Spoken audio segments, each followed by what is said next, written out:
Assalamualaikum warahmatullahi wabarakatuh. I would like to apologize in advance for not participating in the group work because my WhatsApp group is different from my original group in speaking language learning. So I create a discussion between two people POV, discussion between Hakim and Dio on the finance Minister Purbaya's stance regarding the termination of illegal thrift clothing imports. Hakim said, "Have you heard about Finance Minister Purbaya firm's stance on illegal thrift clothing imports?"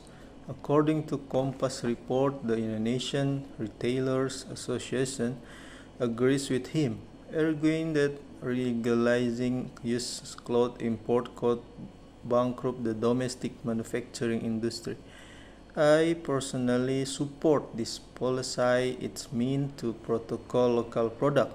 The import ban has already been in place through Minister of Trade regulation, and Purbaya now intends to reinforce it by tightening custom enforcement. Yes, I read about that too. Mentioned that although the ban has been in effect since 2022, Purbaya's plan to enforce it more strictly has made thrift sellers anxious. I disagree with the policy, Hakim. Imported second-hand clothing is affordable and help low-income communities access decent apparel. A scholar from Universitas Muhammadiyah Yogyakarta warned that enforcing the ban without a transition period could severely impact small business and low-income consumers. If shipments are suddenly cut off, thousands of small thrift sellers might lose their livelihoods, Kim said, but look at the benefit. CNN Indonesia reported that thrifted imports harm the local textile industry, which is why Purbaya wants to strengthen regulation.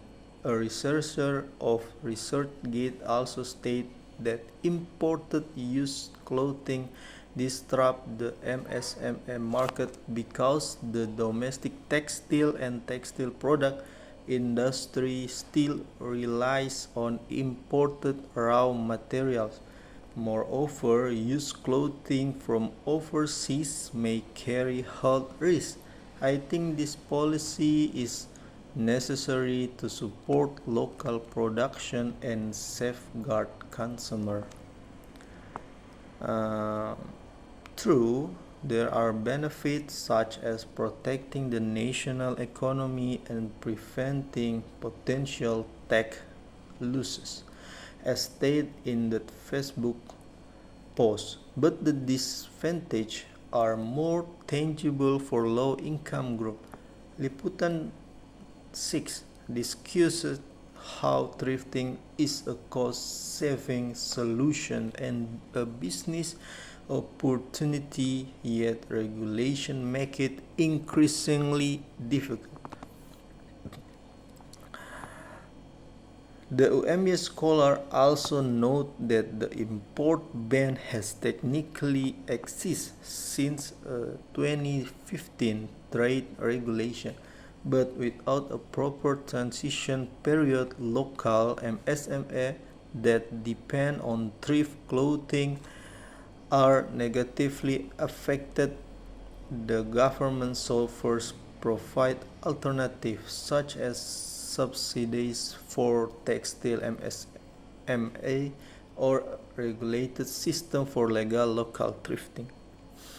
Hakim said, "Fair point." Business.com reported that the Minister of Trade, Budi Santoso, reaffirmed that the ban will remain in place despite demands for legalization from traders.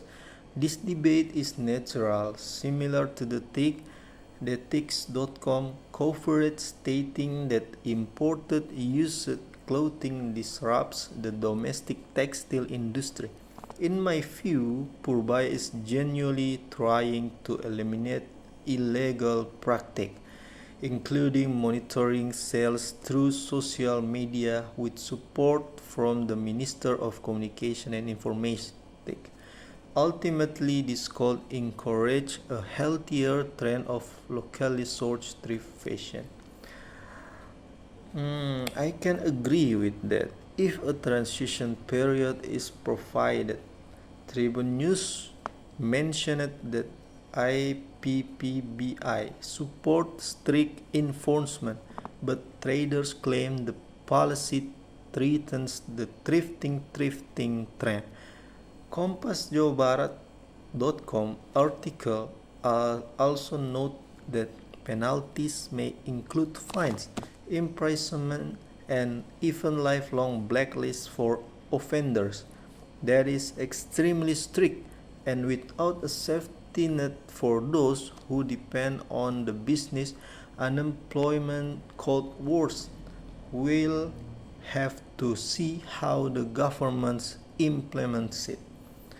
Hakim said, indeed, it's a valuable discussion. Hopefully, the government will consider both the advantage and the concern raised by experts so the policy remains fair for all stakeholders. Thank you.